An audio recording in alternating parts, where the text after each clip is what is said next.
விஜய் உயிர் என்ன வரனா விஜய் உங்க விஜய் எளியவன் குரல் தான்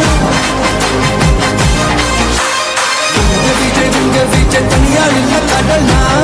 உங்க விஜய் நான் வரேன் உங்க விஜய் எளியவன் குரல் தான் உங்க விஜய் தனியால் இல்ல கடல்னா மக்கள் தானே மன்னர்களே உனக்கு காட்ட வரனா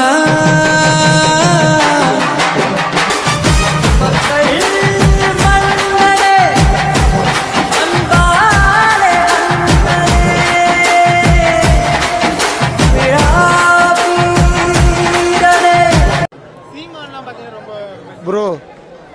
ஒரு மதுரை மாநாடு விக்ரவாண்டி மாநாடு இது அப்புறம் மீட்டிங்கு சீமானே முதல்ல தம்பி தம்பின்னா இப்போ எல்லா மீட்டிங்லையும் டிவிக்கே தான் அவங்களுக்கு எதிர்ப்பு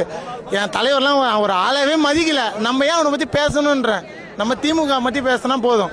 அதிமுக பிஜேபிலாம் சொல்லவே வேணாம் சீமாலாம் ஒரு ஆளே இல்லை ப்ரோ மாட்டுக்கறி தின்னுன்னுவான் அப்புறம் மாட்டுக்கறி தின்னாதான்னுவான் மான்கறி ஊறுகாய் சாப்பிட்டான் நான் எங்கே சாப்பிட்டான் எனக்கு தான் தெரில வீரப்பங்கிட்ட போய் வாங்கிட்டு வந்துட்டான் நம்மளுக்கு அது எங்கே வாங்கினா எனக்கு தெரியல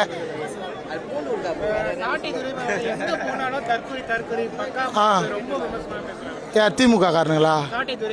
சாட்டு ப்ரோ அவனாம் ஒரு ஆளே இல்லை ப்ரோ நம்ம ஒரு ஆளே இல்லை அது மட்டும் பேசி தான் இப்போ நான் ஒன்று அவனை பற்றி பேச அதுக்கு நீங்கள் போய் அவன்கிட்ட எடுக்க அவன் ஒன்று சொல்லுவான் அவனுக்கு இப்போ நீங்கள் இன்டர்வியூ எடுக்கல அவனுக்கு ஒரு கெத்து அவனை பற்றி பேசவே கூடாது ப்ரோ நீங்கள் யாருமே போகலன்னு வச்சுக்கோங்களேன் என்கிட்ட வாங்கடா ஏதாவது வந்து கேளுங்கடா நான் அது அனில் பாய்ஸை பற்றி பேசுறேன்னு அவனுங்களே கதறுவானுங்க நம்ம போகாமல் இருந்தாலே அவனுக்கு எதுவும் கேட்க மாட்டானுங்க ப்ரோ நிற்க சொல்லுங்க விஜய் பஸ் நிற்பாரா அவனுக்கு கீழே நின்று கைத்தட்ட சொல்லுங்க அவ்வளோதான் ப்ரோ எந்த தொகுதி நிற்க போறாரா சரி நின்று ஒரு தொகுதி ஜெயிக்க சொல்லுங்க ப்ரோ இந்த வீடியோ கூட பார்த்தா கூட ஒரு தொகுதி ஜெயிச்சா அவர் என்ன சொன்னாலும் நாங்கள் செய்கிறோம். அதாவது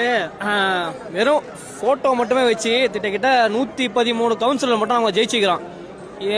நாம் தமிழர் கட்சி வந்து பார்த்தீங்கன்னா 10-15 வருஷமா இருக்கிறாங்க. இது வரைக்கும் ஒரு கவுன்சிலர் கூட ஜெயிக்காதாங்க. சின்ன சேனலுக்கு எதா இருந்தாலும் அது கொஞ்சம் ஆதரவு கொடுங்க. உங்க பொண்ணான கையை கொண்டு அந்த பெல்லில் தட்டிடுங்க. அவங்களுக்கு சப்ஸ்கிரைபர் 5-10 ஏறுனா அவங்க மனசு சந்தோஷப்படும்.